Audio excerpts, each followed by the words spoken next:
The following is an original production of AZPM News. We're just a month away from an important special election that could chart the course of Pima County's roads, buses, transit, safety, and more for the next 20 years. Yay or nay to RTA Next? We're sitting down with an urban planning expert along with a seasoned pair of journalists who've been all over this issue. I'm David Lee, and the press room starts now.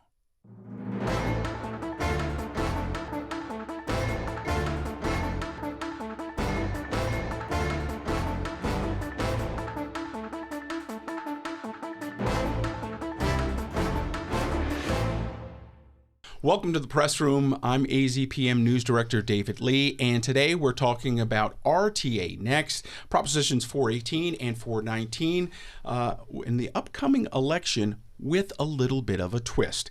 Joining us at the table, we have Arlie Adkins, who is the Associate Professor of Urban Planning at the University of Arizona. We also have on the panel, Yana Kunichoff for AZ Luminaria and Jim Nintzel from the Tucson Sentinel. Thank you all for being here. And as we continue tonight our discussion on RTA, we'd like to invite you to take part in a viewer survey. Simply use the QR code on the screen to let us know your thoughts on Propositions 418 and 419 after the episode. Arlie, we've talked to members of the Regional Transportation Authority. We held a special live in-person version of the press room, which you can still see online. Folks there were able to ask some tough questions. We also had members from the audience step up and ask some questions as well.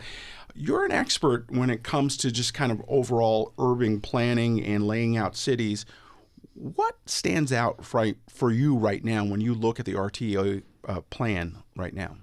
Yeah, great question. I think the first thing that I see and think that's really important for voters to understand is that this is a really big deal.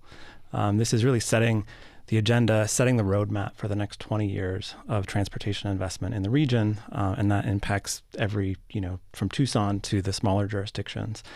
And I think, in any plan like this, you're going to have aspects that people are happy about, people aren't so happy about. I think it's, people say you can't make everyone happy in a plan like this. One of the things I think that is really standing out to me, especially considering that these plans really are these roadmaps for the future, and I think should have some amount of aspiration in them. They should be something that the community can get excited about and see some kind of shared common vision. And I think I'm not seeing as much of that as I would like to. A lot of the people that I'm talking to who are proponents are talking more about in terms of, this is sort of the best we can do at this point, or the consequences if we say no to this.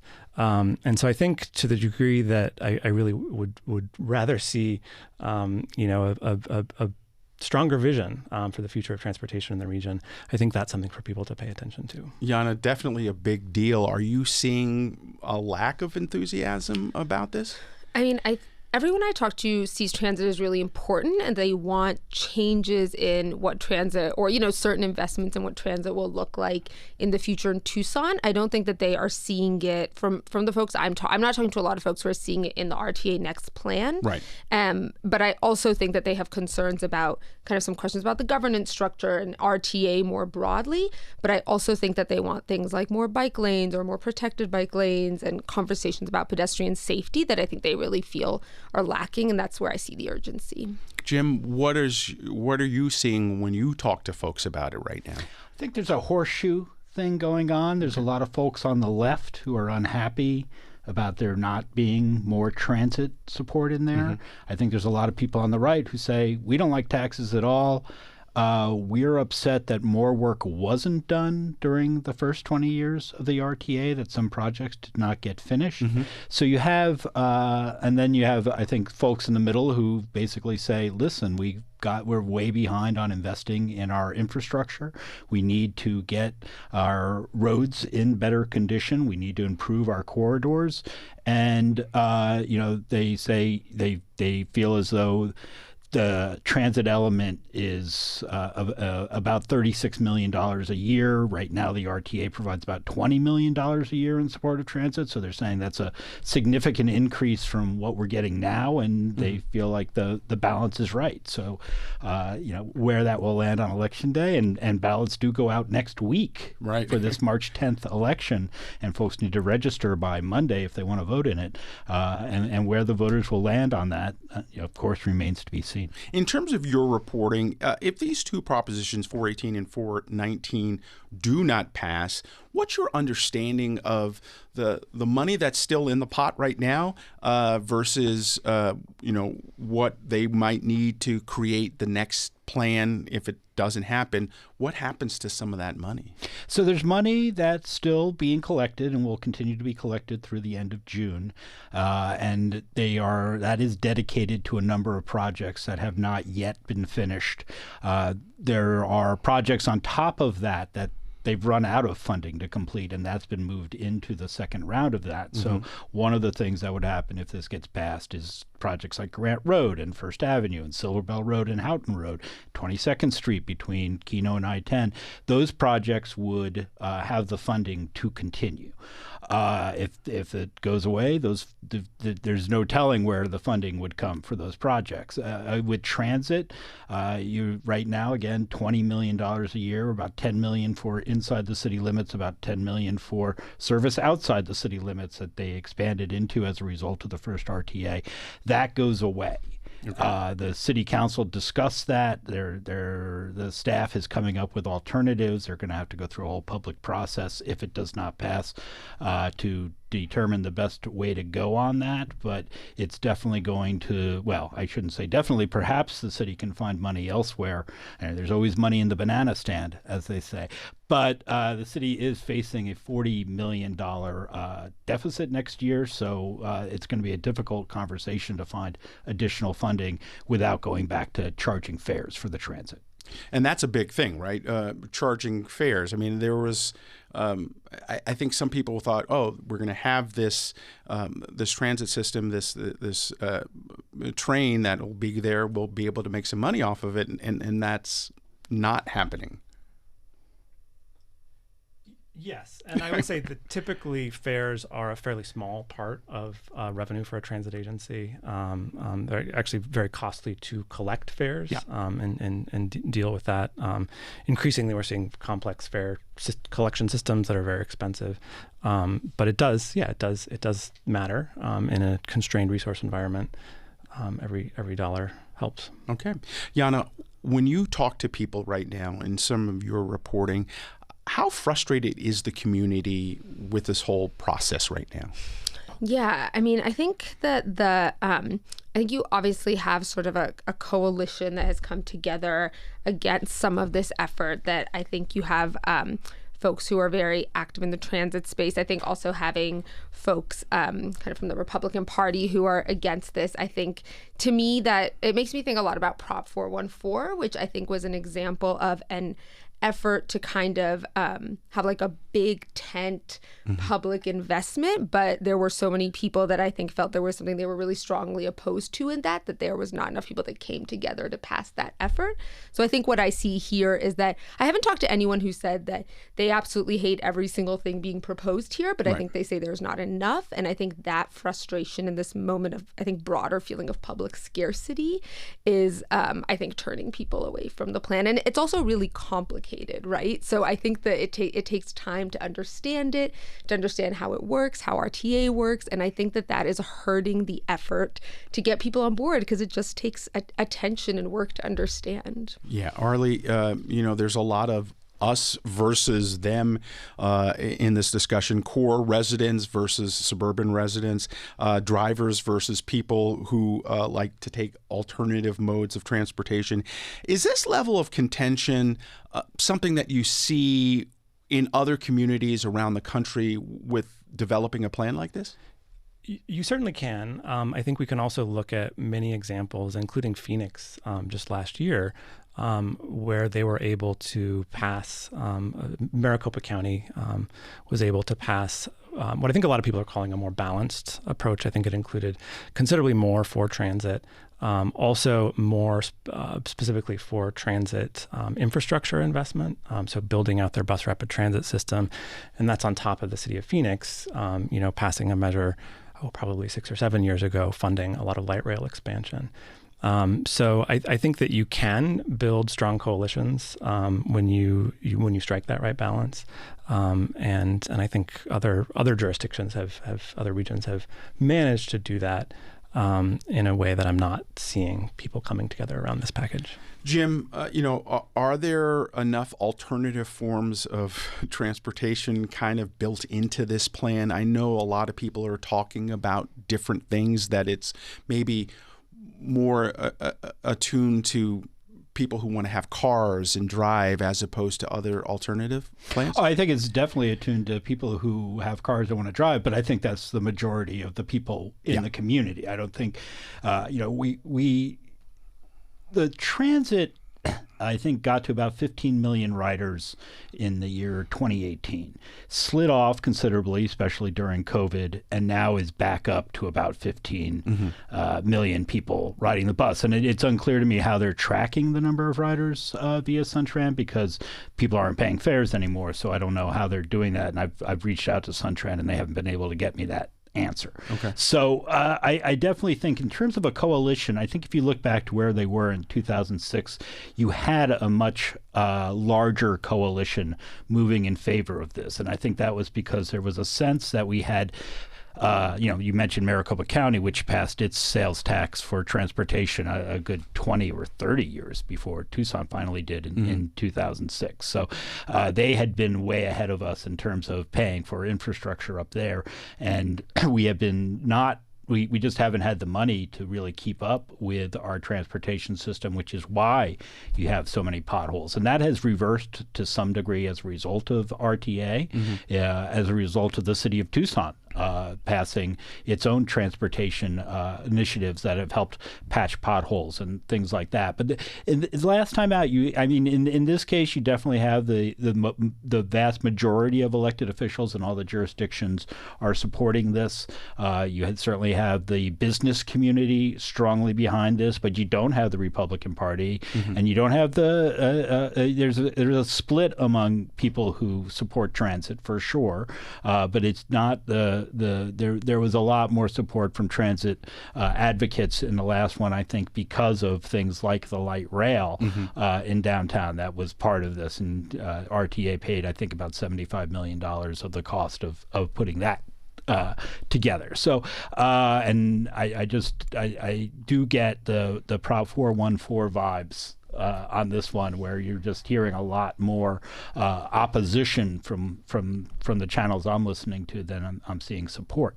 Yana, one of the things that I think is particularly interesting when you look at the overall plan, RTA is saying that if we don't do this, we could lose 54,000 jobs over the years. If we do it, maybe there's 48,000 jobs that come in. I'm not sure where the math is on all of this, and what kind of jobs are we even looking at?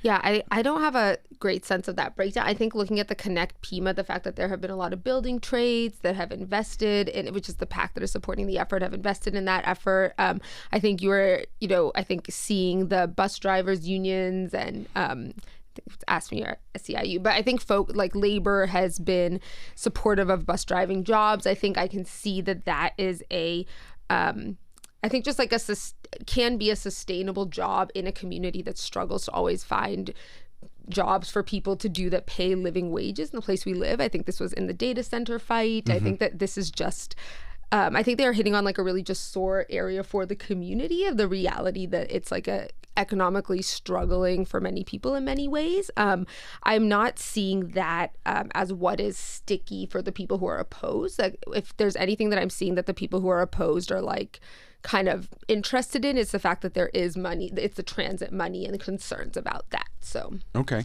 yeah. Arlie, if this passes and it goes through, but folks still have some concerns, how flexible can this project be moving forward? My understanding is that they've added a slightly higher degree of flexibility than in the 2006 plan. And I'm not exactly sure what that looks like. But I think that brings up another concern that opponents have had and critics of the RTA over the last couple of decades is the decision-making structure at RTA. Yeah. And that's where the city of Tucson, with about 55% of the population of the region, only has one seat at the table with, I believe, nine regional council members. So even if there is that flexibility, if it's flexibility that needs to be approved by the regional council down the road, that there's no guarantee that would happen.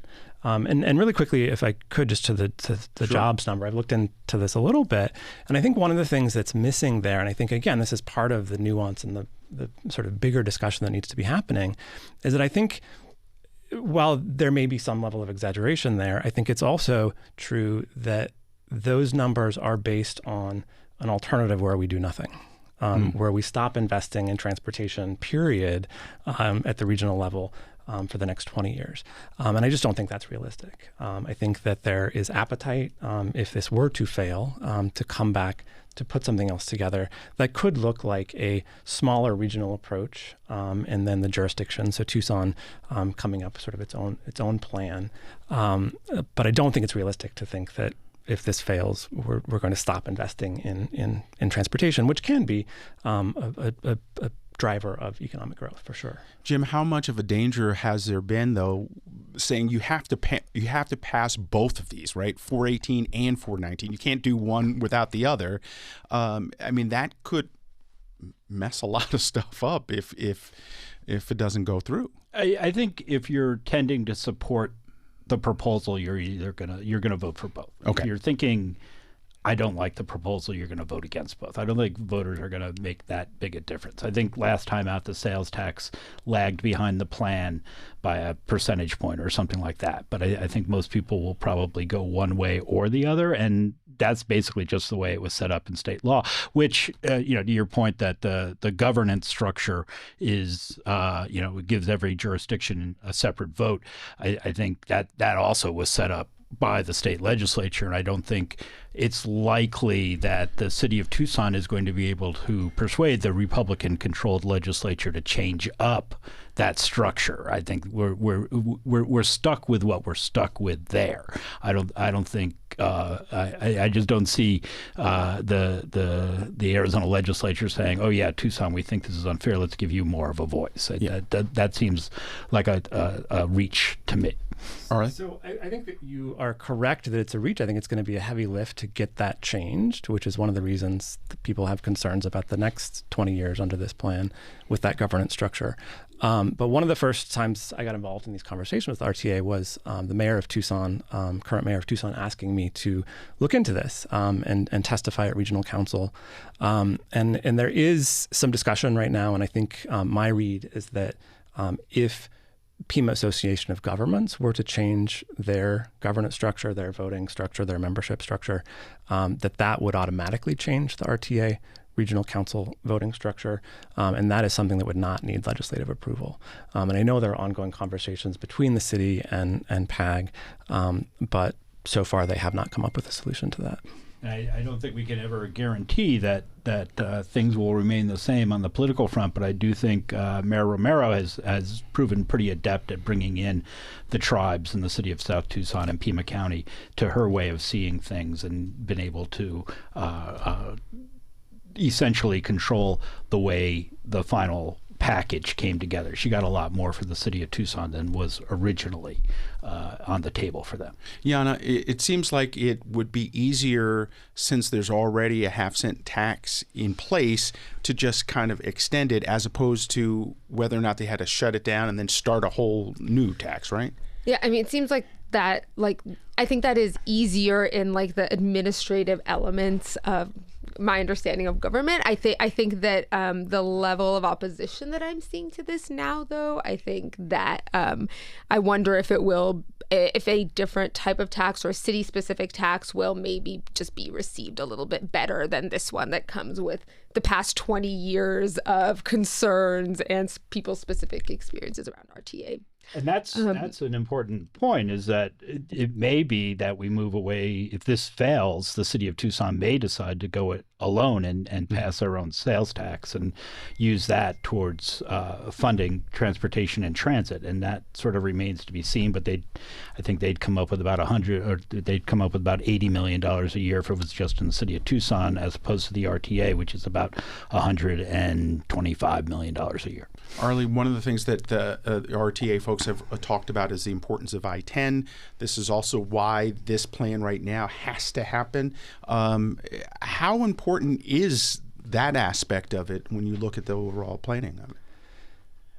Yeah, I think projects like that can be very important to regional efforts like this. And I think those, when we think of sort of regionally significant projects, which can be regional transit systems, it can be major roadways or interstates that truly have a regional impact. And I think that's one of the things I think voters should be looking through this list to see how much of these projects really meet that criteria.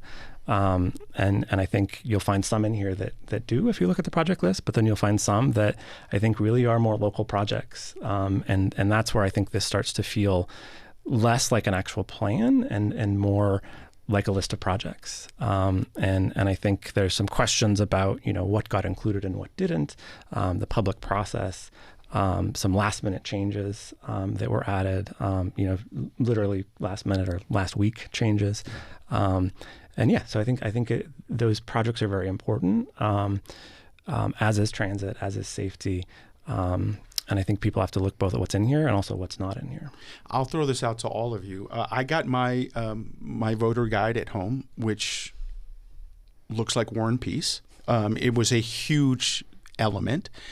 How many people, but at the same time, I've seen a lot of people just kind of look at it, trash it.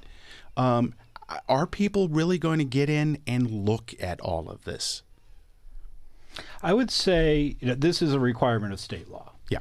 You have to send out a sample ballot. You have to send out a publicity pamphlet. You invite people to write arguments. People on both sides feel very passionate about this. I think you have, 5 dozen arguments in favor and 4 dozen arguments against, which, even at 300 words, fills up a lot of pages in a pamphlet like that. Plus, you want to give people the basic information, and you want to print it in English and Spanish. So, you're going to end up with a thick book. It's twice as long as it looks, given that you're probably not going to read it in both English and Spanish. Sure. But that said, I have heard, one of the things that people are complaining about it was that the booklet was sent out at all, even though it is required by state law. People are like, oh, look at how they're trying to sell this thing. And I don't think there was any way around doing it the way they did it. Okay. One of the things that we have started to do here on the press room is have viewer questions.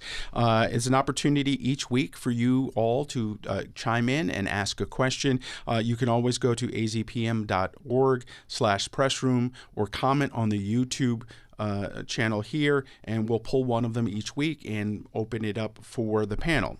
This week's question actually submitted by Kyle Walzak, and this came from our press room recording last week. And his question is, proponents of RTA Next are highlighting the safety improvements the new plan will deliver if approved by voters.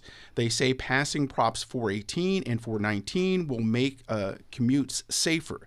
But how do we know if what they're doing and what they will be doing in the future will actually make roads safer when our fatalities have only been increasing over the last 20 years? Yana? Yeah, I mean, I think that the safety question and like what is considered a safety measure that is solid enough to call a safety measure, I think is like one of the big concerns I've heard from opponents of this. And I think I'm a cyclist. It's the way I get around the city a lot of the time. I think it is true that putting a bike lane on a street like Speedway maybe makes that a bike transit space, but does not make it safe. Mm-hmm. And so I think I have from my reading so far, I haven't seen anything that has made me compellingly feel that some of the trend that I do find really scary. I actually had a friend who was hit by a car in a hit and run while biking. And I just think that it does not feel safe out there in the form of transit that I take. So I come to it with some personal feeling that what I have seen here, I think might make my life better as a driver, but I don't know if it would make my life better in the other identities I hold as a pedestrian or bicyclist. So that's how I have felt watching the plan so far. But Jim, 30 would love to. Number yeah. one, I want to say I admire your courage for biking on our streets. Number two, I'm not here to defend the RTA, but I would say that I don't think the roads will get any safer without this project. Okay, and Arlie? Yeah, I think that the question for me is whether some of these larger road projects that do include, maybe new bike lanes, new sidewalks, are those necessary to really improve safety? And would an approach that targeted more of the budget to standalone safety projects and a more coordinated effort be a better approach to addressing what really is a crisis of safety on our streets? All right, Arlie, Adkins, Yana Kunichoff, Jim Nintzel, thank you all for being here, and thank you, the viewer, for being with us as well. Remember, this week we're conducting a viewer survey to find out if this discussion has helped you decide on how you plan to vote on the RTA Next ballot measure. Simply use the QR code on your screen to answer the 2 simple survey questions. I'm David Lee. This is The Press Room. We'll see you next week.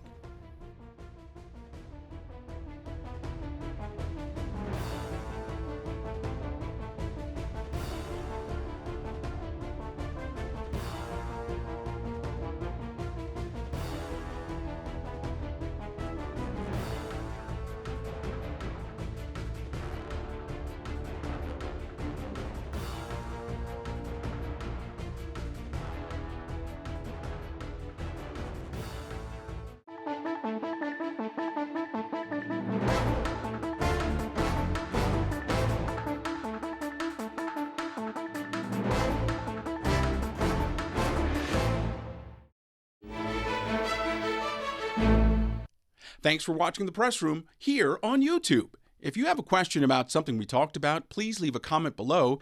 And for more Press Room, click right here.